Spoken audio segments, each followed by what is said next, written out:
বলিউড ছবি মায়ের প্রচারে কলকাতায় এলেন অভিনেত্রী কাজল। আগামীকাল দক্ষিণেশ্বরে দেবীকে প্রণাম জানাবেন। বলিউডের প্রথম সারির অভিনেত্রী কাজল বর্তমানে কলকাতায় রয়েছেন তার আসন্ন ছবি মায়ের প্রচারের উদ্দেশ্যে। বহুদিন পর পর্দায় ফিরেছেন তিনি এক শক্তিশালী ও আবেগঘন চরিত্রে।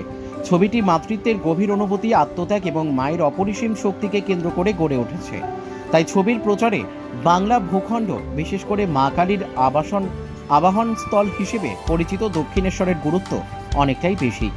এই উপলক্ষে আগামীকাল সকালে দক্ষিণেশ্বর কালী মন্দিরে পুজো দিতে যাচ্ছেন কাজল। ব্যুরো রিপোর্ট, আমাদের টিভি।